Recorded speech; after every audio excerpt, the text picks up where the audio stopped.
Assalamualaikum warahmatullahi wabarakatuh. Perkenalkan, nama saya Afril Wardani. Saya mahasiswa psikologi semester 3.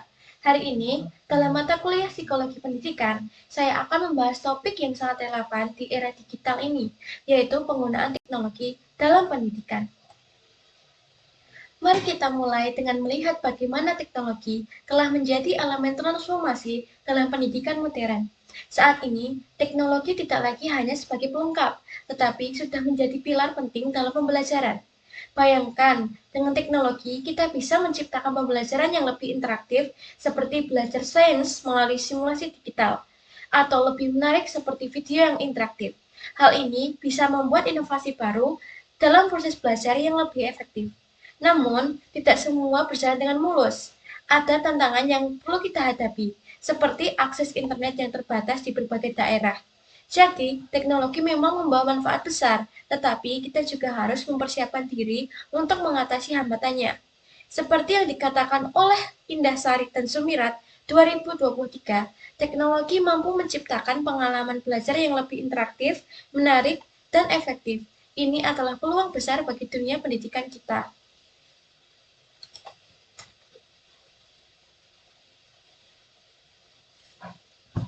Selanjutnya, kita masuk ke manfaat penggunaan teknologi. Pertama, teknologi meningkatkan interaktivitas dan keterlibatan siswa. Misalnya, dengan augmented reality atau AR, siswa bisa belajar sejarah sambil berjalan di reruntuhan Romawi kuno. Seru, bukan? Menurut Indah Sari dan Sumirat, partisipasi siswa meningkatkan drastis dengan pendekatan seperti ini. Yang kedua, teknologi mampu membantu siswa mengembangkan keterampilan abad ke-21 dalam pembelajaran berbasis proyek. Mereka tidak hanya belajar materi, tetapi juga mengasah kreativitas, kolaborasi, dan komunikasi.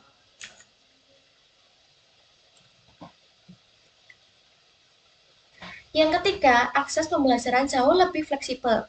Platform seperti Google Classroom memungkinkan siswa belajar kapan saja, di mana saja. Hermawati dan Pradipta pada tahun 2021 menemukan bahwa ini sangat membantu siswa memahami konsep matematika. Dan yang terakhir ada H5P di Moodle adalah contoh bagaimana hebatnya teknologi menghadirkan konten interaktif seperti video, kuis, bahkan permainan edukasi. Hal ini membuat belajar lebih menyenangkan dan efektif.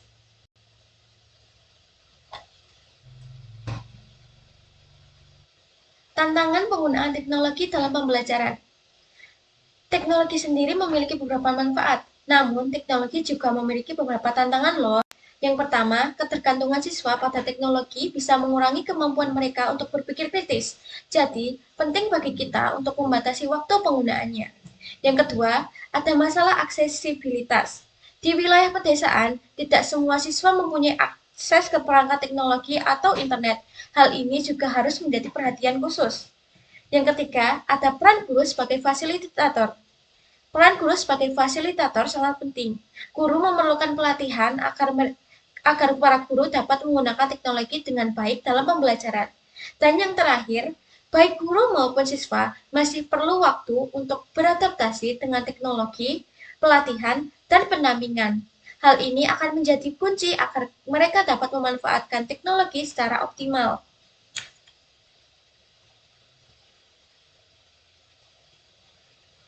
Berikut adalah contoh implementasi teknologi yang bisa kita pelajari. Hi5Play di Moodle memungkinkan pembuatan konten interaktif, misalnya seperti video dengan kuis interaktif dan permainan edukasi seperti teka-teki. Proses pengembangan menggunakan metode design sprint yang terdiri dari understand. Understand sendiri memiliki arti yaitu memahami kebutuhan siswa. Diverge sendiri memiliki arti untuk mengembangkan ide-ide konten. Yang ketiga ada decide, yang artinya memilih ide terbaik. Yang keempat ada prototype, atau yang bisa diartikan dengan membuat prototype konten. Dan yang terakhir ada validation, untuk menguji aktivitasnya. Hasilnya, setelah ditinjau dari sebuah literatur, siswa lebih paham materi dan merasa lebih terlibat. Hal ini membuktikan bahwa teknologi benar-benar bisa mengubah dan menjadi cara belajar lebih menarik dan interaktif.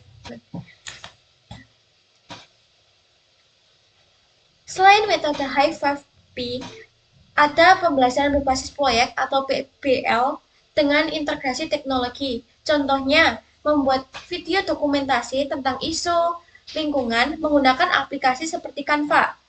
Ada juga menggunakan simulasi digital seperti PhET interaktif dalam eksperimen sains. Dan yang terakhir ada membangun aplikasi sederhana dengan Stretch atau Python. Menurut Nathaniela dan Esfandi pada 2023, pendekatan ini meningkatkan keterampilan kolaboratif siswa dan membantu berpikir kreatif. Dalam hal ini, guru berperan sebagai fasilitator yang mengembangkan siswa untuk menggunakan teknologi secara produktif.